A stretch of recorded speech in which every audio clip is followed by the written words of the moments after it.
Today, we're diving into something that feels a lot more like military strategy than it does farming. It's a fascinating new study that lays out a plan for defeating a destructive pest, not with a bigger weapon, but with a smarter, generational attack that totally rewrites the rules of engagement.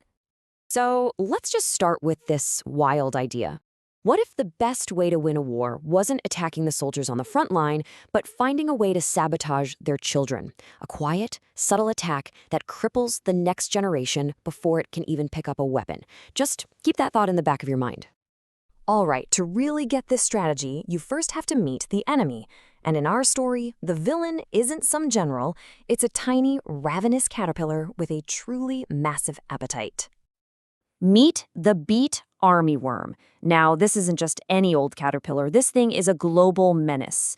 Scientists call it polyphagous, which is just a fancy way of saying it eats, well, pretty much everything. It tears through a huge range of crops. We're talking cotton, tomatoes, potatoes, you name it, making it a major, major threat to our food supply.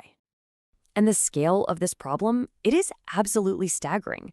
Every single year, plant-eating insects like the beet armyworm cause an estimated $470 billion in crop damage. To put that into perspective, that is more than the entire economy of a lot of countries.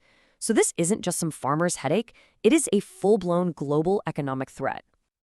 So when you're facing a nearly $500 billion threat, how do you even begin to fight back? Well, for a long time, the main strategy has been to meet force with force, using an arsenal of powerful chemical poisons. And that brings us to our weapon of choice, chlorantrenoliprol. It's a modern insecticide, and it is kind of the anti-hero of this story. Think of it like a nerve agent, but for bugs. It targets their muscles, basically flipping a switch that paralyzes them, stops them from eating, and, well, you know the rest. It is ruthlessly effective. Okay, so we have our target, and we have our weapon. Case closed, right? Well, not so fast.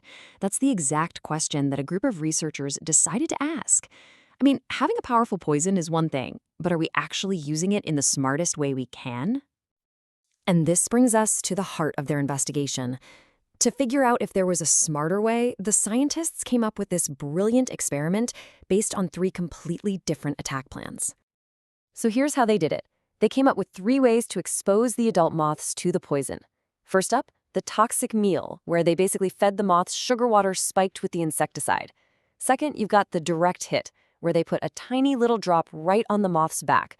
And third, my personal favorite, the poison path, where they just made the moths walk over a poisoned surface for about 15 minutes.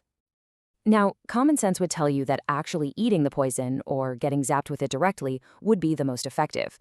And you'd be right, but only kinda. Because this is where the whole story takes a really fascinating and completely unexpected turn.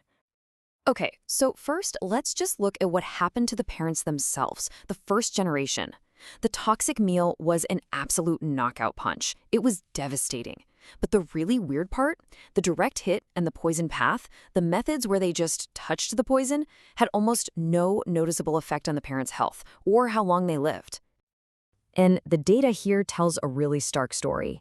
I mean, you can see it plain as day on this chart. The moths that actually drank the poison had their lives cut almost in half. Meanwhile, the other 2 groups, they seemed barely bothered at all. And this is absolutely critical. The poison didn't just shorten their lives, it totally shattered their ability to reproduce. The toxic meal group laid, on average, over 300 fewer eggs. It was a clear, immediate win against that generation of pests. But hey, stopping the current generation is only one battle. These researchers, they were thinking about the whole war. What happened to the children of the moths that survived? This is where the true genius of this whole experiment really shines through. So the toxic meal was so effective, it was a dead end. Literally no viable offspring were produced. But the poison path, the one that seemed so harmless to the parents, oh man, it unleashed this cascade of devastating long-term effects on their children. The poison was passed down. And let's just break down how devastating this was. The offspring from the poison path had their entire life cycle thrown into complete chaos. First, their larval stage, like their baby stage, dragged on for 3 extra days. Then their pupal stage, when they're in the cocoon, was stretched out by over 17 hours. And here's the real kicker. Their chance of ever even becoming an adult moth just plummeted by almost a third. And it gets even worse for them. This hand-me-down poison also led to a more than 5% increase in physical deformities for the few moths that actually managed to make it out of the cocoon. And this right here is the checkmate. The few, often deformed mobs that survived to adulthood laid over 400 fewer eggs. Just let that sink in. By barely even touching the parents, the poison path strategy effectively sabotaged the grandchildren, crippling the next generation's ability to even continue the fight. So, what's the big takeaway from this incredible twist? Well, it suggests we need a fundamental shift in how we think about fighting these pests. A shift away from just brute force and towards real strategic cunning.